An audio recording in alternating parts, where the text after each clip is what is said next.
کہاں جا کے رکنا ہے تم نے؟ آپ واپس دہلی آ گئے. دہلی میں آپ کے خاندان کے لوگ فوج میں تھے، آرمی کے اندر تھے. آپ نے جا کر فوج میں جو سلطان کی فوج تھی اس میں جا کے لی. ویسے تو بڑے مسلمانوں کی حکومت تھی، ایک ادھر مسلمان ایک ادھر، جو اصلی بادشاہ تھا اس کی فوج میں جا کے آپ نے نوکری شروع کر دی. اس دور کے اندر کیا ہوا کہ 1291 کی یہ بات ہے کہ کڑا کا حاکم جو ہے وہ باغی ہو گیا. وہ جب باغی ہوا تو وہ فوج حملہ کرنے کے لیے وہاں پہنچی. چھجو خان باز نے جو بھی نام لکھا ہے، باغی ہوا، آپ فوج میں شامل. کمال اس وقت یہ تھا کہ لوگ نماز پڑھتے تھے، فوج میں بھی جرنیل تک نماز پڑھتے تھے. جب مقابلہ کرنے لگے تو وہ چھجو خان کی فوج جو ہے وہ تو آرمی جو ہے وہ تو بھاگ کے قلعہ بند ہو گئی. یہ لفظ قلعہ ہوتا ہے، ہم اس کو قلعہ بولتے ہیں کیونکہ قلعہ ہمیں بولنے میں مشکل لگتا ہے. قلعہ بند ہو گئی. آپ نے قلعہ کا محاصرہ کر لیا. قلعہ کا محاصرہ بڑھ گیا. جب بڑھا تو نماز تو سب پڑھتے تھے، سردیوں کا موسم تھا.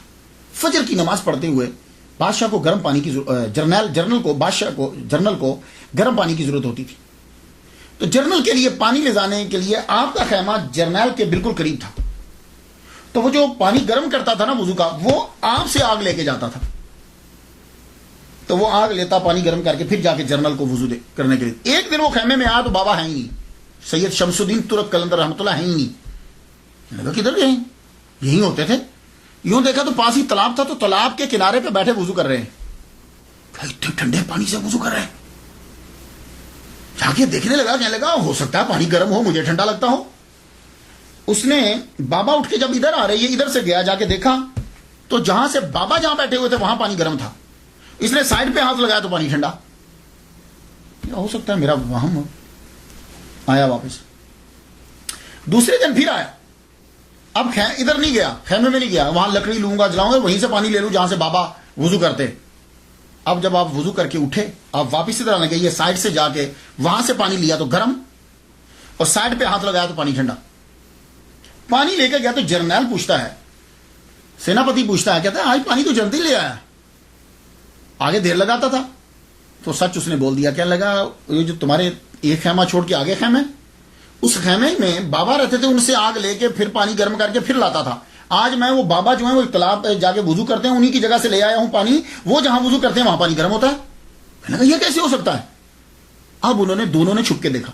سید شمس الدین ترک قلندر رحمۃ اللہ علیہ کو دیکھا کہ وضو کر رہے ہیں. اب دونوں جو ہیں وہ بعد میں گئے، جب بابا آگے تو دیکھا پانی گرم.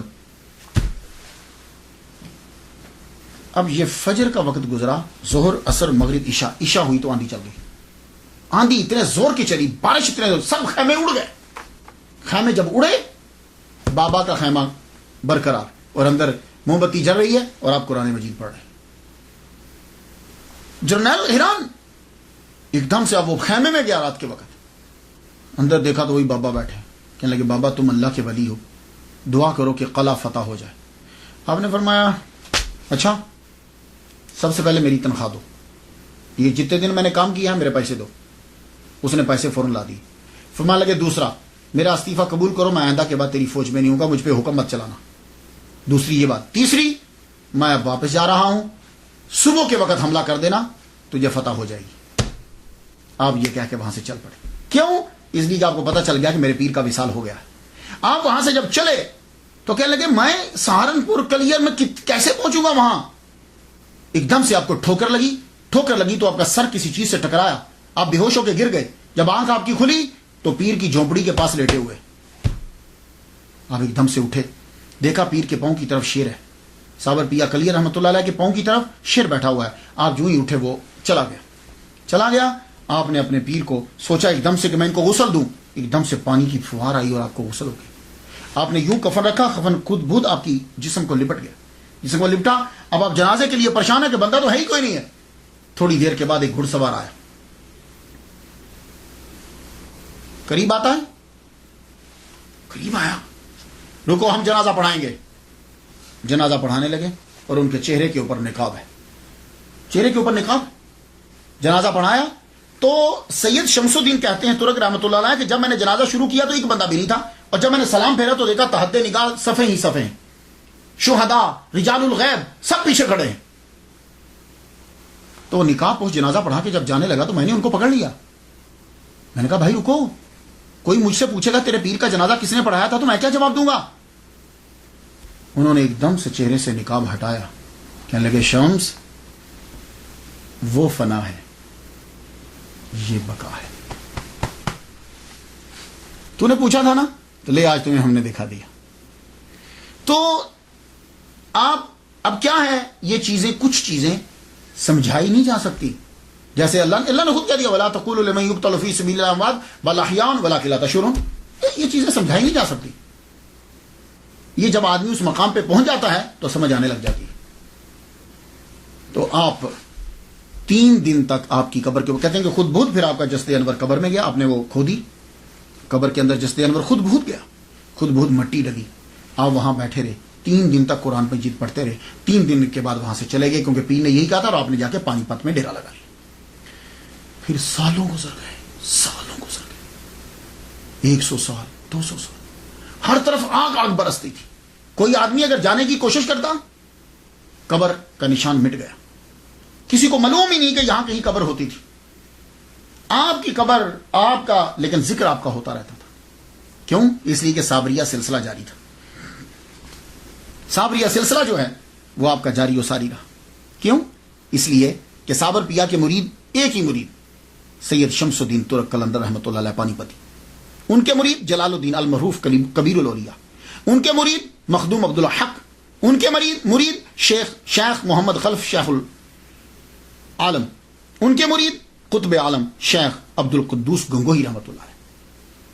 یہ عبد القدوس گنگوہی رحمۃ اللہ علیہ جو ہیں یہ اپنے دادا پیر مخدوم عبد الحق رحمۃ اللہ علیہ کی قبر کے اوپر روزانہ فجر کے بعد جھاڑو دیا کرتے تھے. تو ایک دن جھاڑو دے رہے ہیں کہ بزرگ پاس سے گزرے, کہنے لگے کبھی ہماری قبر پہ آ کے بھی جھاڑو دینا.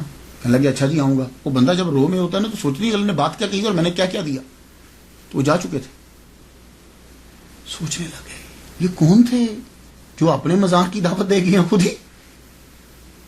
پھر آہستہ آہستہ ان پر آشکار ہوا عبد القدوس گنگوہی رحمۃ اللہ علیہ. اب پھر یہ نکلے کلیئر کی جانے. ان کو اب پتہ چل گیا کہ یہ اصل میں صابر پیا ہے اور یہ ساری چیزیں آپ کو اپنے پیر دادا پیر کی قبر سے معلوم ہوئی عبد الحق رحمۃ اللہ علیہ سے. اب یہ وہاں سے چلے. جب یہ کلیئر کی طرف چلے جہاں جہاں رکتے جائیں نفل پڑھتے جائیں, آگ گرے لیکن دعا کریں اور ختم, پھر آگے پھر آگے پھر آگے, حتیٰ کہ آپ نے قبر کے نشان کو پا لیا. قبر کے نشان کو پا لیا. پھر آپ نے دعا کی کہ یہ سلسلہ جلالیت کا ختم کرو تاکہ تمہاری قبر پہ لوگ بھی آئیں. پھر آپ کی دعا سے وہ جلال کا سلسلہ ختم ہوا, آگ کا سلسلہ ختم ہوا.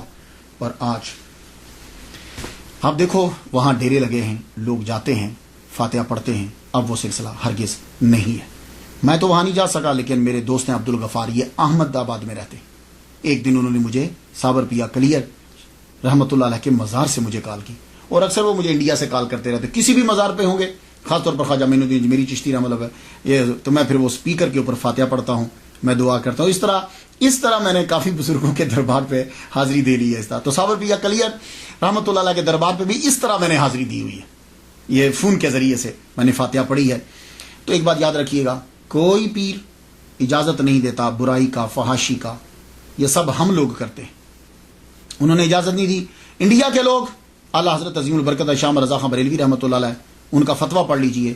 قبر کا طواف کرنا, قبر کو سجدہ کرنا ٹوٹلی حرام ہے. فاتحہ پڑھا کریں بس. قبر پہ جب جائیں 1 بار الحمد شریف, 3 بار کل شریف پڑھیں اور کہیں اللہ اس کا ثواب ان کی روح کو دیتے ہیں اور ان کے صدقے سے یا اللہ ہمارے مسئلے کو حل فرما دے. اس طرح دعا مانگا. کوئی سجدہ نہ کیا کرے, کوئی طواف نہیں ہوتا. بزرگ ناراض ہوتے ہیں سجدہ کرنے سے اور طواف کرنے سے. یہ بات یاد رکھیے گا. فاتحہ ان کے لیے پڑھیے.